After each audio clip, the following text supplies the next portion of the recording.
गांव के किनारे एक बड़ा सा घर था। उस घर में रहती थी सावित्री देवी, उनका बेटा रोहित और नई नई आई बहू पूजा। बाहर से देखने पर सब कुछ बिल्कुल खुशहाल लगता था, लेकिन घर के अंदर धीरे धीरे गलतफहमियां बढ़ रही थीं।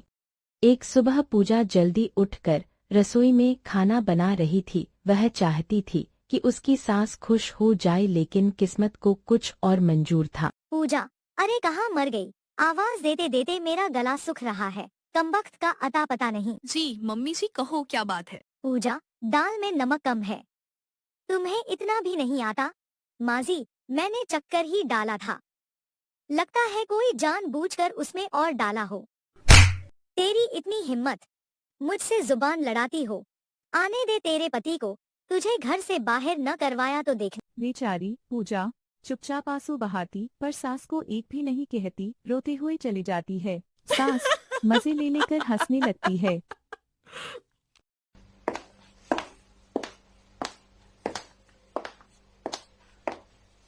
उसकी आंखों में हल्की उदासी दिखाई देने लगी।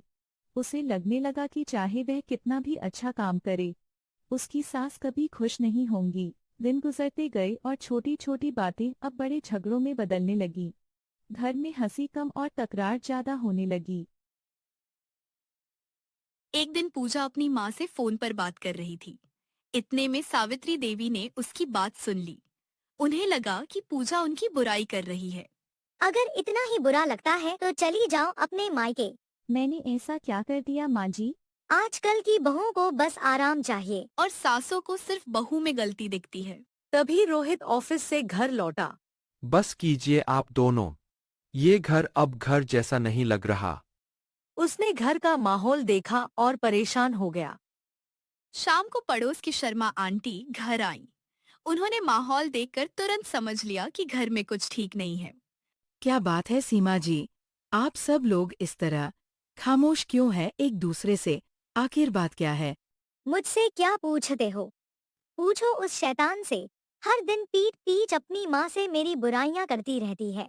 मैंने हमेशा माँ की तरह माना, लेकिन माँ जी मुझे अपनाती ही नहीं। रिश्ते लड़कर नहीं, समझकर निभाए जाते हैं।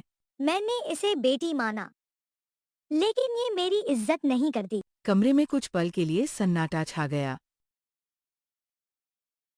सावित्री, जब तुम नई बहू बनकर आई थी, तब क्या तुमसे कभी गलती नहीं हुई? और पूजा बेटा, माँ की उम्र अनुभव लेकर आती है। कभी कभी उनका तरीका सख्त होता है, लेकिन दिल बुरा नहीं होता। शायद मैं ज्यादा गुस्सा करने लगी थी। और शायद मैं जल्दी बुरा मान जाती थी। रोहित ने राहत की सांस ली। पहली बार दोनों ने खुलकर एक दूसरे की बात सुनी। मुझे डर लगता था कि कहीं मेरा बेटा मुझसे दूर न हो जाए। माँ जी, बेटा आपका था, है और हमेशा रहेगा। मैं तो बस इस परिवार का हिस्सा बनना चाहती हूँ। सावित्री देवी की आंखों में आंसू आ गए। उन्होंने पूजा को गले लगा लिया। आज से तुम सिर्फ बहू नहीं, मेरी बेटी हो।